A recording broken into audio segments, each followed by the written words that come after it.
Today you will hear from Asians giving strong, angry rants at foundational Black Americans who are boycotting Asian businesses. Check it out. This is going to be an unpopular opinion, and I'm going to call you out since you don't seem to understand. Every single one of you over there boycotting Asian business and spreading more Asian hate, you Black people with your Black fatigue, okay? And what your people call yeah, not my words. Those are your people words. You people that is living in that Black culture mentality, the poor victim mentality, thinking that people still owe you reparation. Yeah, I'm the one talking to you. Every single one of you failing in life. And then you want to blame everybody else. You see this whole Cyrus case and Mr. Chow? None of this would have happened if you raise your kids right. That little boy witnessed some of his business trying to steal water, okay? Now, I might not agree with Mr. Chow chasing the boy and shooting him in Timbuktu, okay, wherever the he was.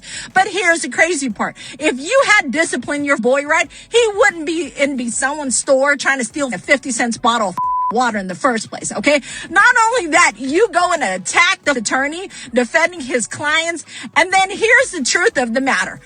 Your people, there are 7 Black jurors who found your kid responsible, making Mr. Chow, okay, not guilty because they understand your culture, your mentality. You failed your kid. Your society failed your kid. Your mentality failed your kid. That attitude failed your kid. Now, if you can't reflect on that, and if you can't understand and take accountability for your failure, this will continue. More Black kids are going to die. Your community is still going to struggle, and your people will continue to be in poverty. No one's going to give you a handout. Stop asking for a handout. Stop thinking you're going to make bank off your kid's death, okay? What you need to do is self-reflect on your people, your culture, your community, and stop blaming everybody else.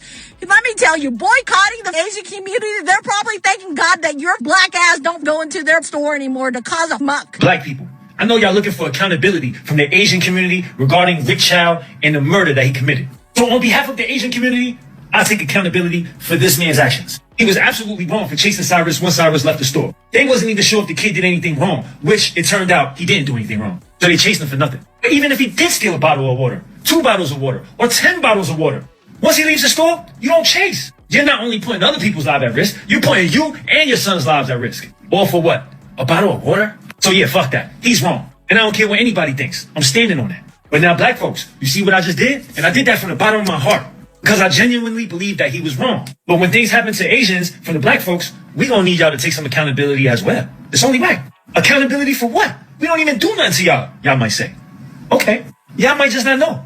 Well, let me put y'all on. Right here, an 84-year-old man was in front of his house minding his own business, and a young Black man ran up on him and violently pushed him so hard that he died. This woman right here was in the train station waiting to go home and was pushed in front of a train to her death for no reason. And right here, this man right here followed this woman right here to her home and stabbed her repeatedly until she died. And then you got famous Black rappers like YG who made a song exclusively talking about robbing Asian homes called Meet the Flockers. Find a Chinese neighborhood because they don't believe in bank account. I mean, just imagine if a Chinese rapper made a song about shooting Black kids that stole from the store. Man, y'all wouldn't like that one bit, and y'all would demand accountability. Because why? Because that ain't right. Some of y'all might say, well, it's just a song. It's not like they're really doing that. Wrong. That song and others like it created an epidemic, and it prompted people like him and a whole bunch of other people to target and rob Asian people. Well, y'all understand the Cyrus murder was uncalled for. And I get it. Y'all upset. Y'all want to do a boycott. Y'all want to ban Asian businesses. I'm not against it. If that's how y'all feel, that's how y'all feel. Should nobody tell y'all what to do with y'all money. But let's be fair. Just like when y'all see all them examples I just showed, y'all probably was like, well, that's just dumb. That's not all Black people. And you're absolutely right. But on the same token, Rick Chow doesn't represent all Asian people. That's him, not all of us. Let me try this Rick Chow shit again. Earlier I had one. I think I was going too hard. The streets is definitely not ready for that. That was too heavy. So I'll give you this. You know how all these uneducated Black people trying to push Asian people down, boycotting their businesses, talking shit about us just because there's a criminal incident that happened, and then now the oppressed people, the pick-me victim people starts coming out, showing their true color, how racist they are, how low IQ they are, how stupid they are. saying like, oh, why don't you open businesses in white neighborhoods? Do you know white neighborhoods overheads are 3 times or probably 10 times higher than opening up in the hood? Maybe learn about simple economics before you open your fucking mouth. I said this on my story, and I'm going to say it right here. There are 3 groups within Black society who is going to continue to spend their money with Asians, even though they have come across these apps and showed blatant disrespect. The first one is the young Black female who goes to the beauty supply and the nail shop, and her bonnet slides with long socks and biker shorts. They are going in there come hell or high water. They don't care about the disrespect, the discrimination, or the racism. Business as usual. Then you got the second group, the Black immigrants. Not all of them, but you know who you are.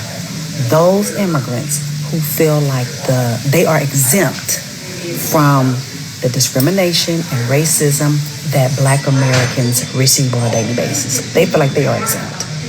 And then the third group, who I feel is the most dangerous, and that is the group of Black folk, where as long as it don't show up to their front door, as long as they are not personally affected, as long as it is not somebody that they know or love who was hurt or harmed, they don't give a fuck. All 3 of those groups are going to continue to spend their money. Tell me I'm wrong. Hey, quick little tit. To the Asian motherfucker that said that Black people can never boycott us because we need you guys. No, fuck, nigga, we don't. We don't need you. Let's historically talk about something called redlining. The reason why you go to any Black neighborhood, you find an Asian store, be it a fucking hair store, a liquor store, corner store, whatever. Do you know why that is, bitch? It's because when y'all went into white neighborhoods and wanted loans from banks, they denied you. If your address for your so-called business was going to be in a white neighborhood or predominantly white area, they would say, no, we're not giving you that. We won't give you a loan for that. But they would give you a loan if you put your business in a Black neighborhood, meaning you're not good enough for them, but they felt like you were good enough for us. We were doing well before you got to this motherfucker because we had what? Black-owned businesses that did the exact same fucking thing that you guys are doing. But because of redlining, bitch, in the late 60s and the early 70s, y'all came over this bitch and they started giving our business loans to y'all fuckers. That's what happened. You won't go into any area that's predominantly white and find any fucking Asian hair store. You know why? It's not because white people don't need hair products. Bitch, they don't want you there. They don't want you there. You will not go to any white predominantly area and find, guess what? An all Asian fucking corner store or gas station. No. You won't find that. You won't find y'all mother asses nowhere as far as owning a business in a white neighborhood or predominantly white area ever. You won't. You might live there. But the sad thing is, though, you will never be able to, in America, especially under this regime, you will never be able to open a business where you live at. You won't, because you're not good enough for them people. The same way you try to shit on us, bitch, we have something, our own neighborhoods with Black businesses. Because the day yours closed down, we can buy your business and open ours right up. We could do that. Where we live, in our neighborhoods. Can you do the same? Can you do the same?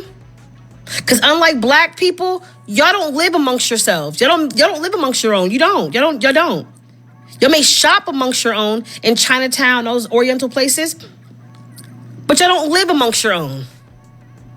Go to Chinatown, in any area. Y'all don't live there. There's just stores there. And usually Chinatown is run down, usually. It is. So get the fuck out of my face talking about we need y'all. You need us, because the only way you guys are going to make a profit is if we give you the money, because they don't feel like you guys are worth it. Yeah, how about them apples? Asian man that came on TikTok talking about how black people can go ahead and boycott their businesses, whether it's beauty supply stores and nail salons, and how they can just go over to the white neighborhoods and get money from them. Okay, then go do that. Because if it was so easy for you to be in those neighborhoods, then why weren't you over there to begin with? It's strategically placed for beauty supply stores, nail salons, and liquor stores to be placed in the black community because you know that's where all the money's going to come from. The Asian man that came on TikTok and said what he said is a prime example of why black people are boycotting to begin with. They're just exposing what we've always known, this secret weird hatred, this secret weird animosity towards us when we've done nothing to you. I saw another young lady on TikTok talking about how there was xenophobia that was being pushed towards Asian community when Donald Trump had first got elected and Asians were getting beat up in broad daylight. And she was talking about how when Asians were talking about POC solidarity and black people came to their aid, but now it's shoes on the other foot, they're nowhere to be found, it's our problem and it's our fault.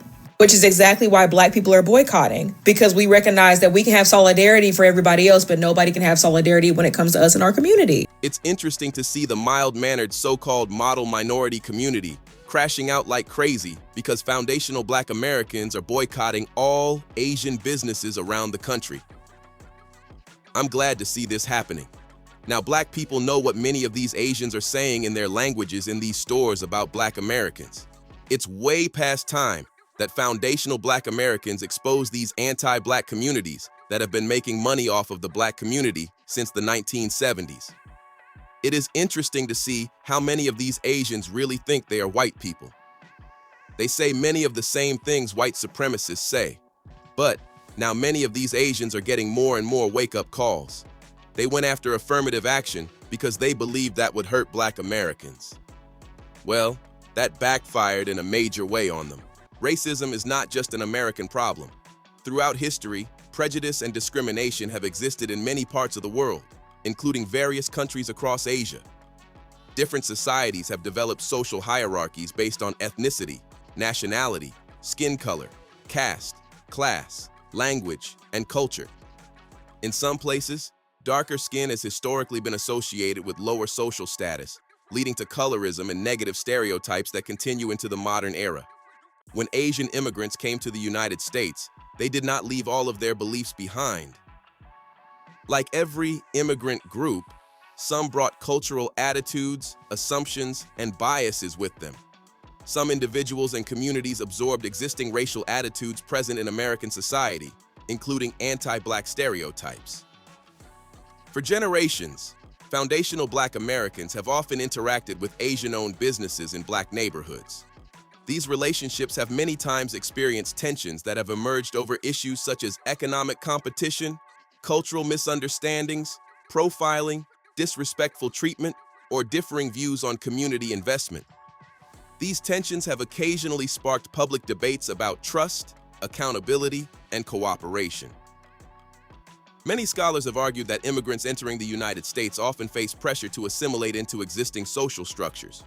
Because American institutions were historically shaped by white majorities, some groups have sought acceptance by aligning themselves with prevailing social attitudes and distancing themselves from black Americans. Critics argue that this dynamic can reinforce systems of racial inequality rather than challenge them. In recent years, a growing number of younger Asian Americans have openly discussed anti-blackness within parts of the Asian community.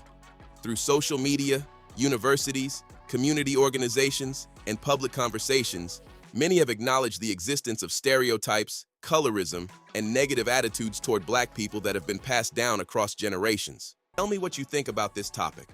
Hope you find the information in this video informative. Feel free to like, subscribe, share, comment. Thanks for watching.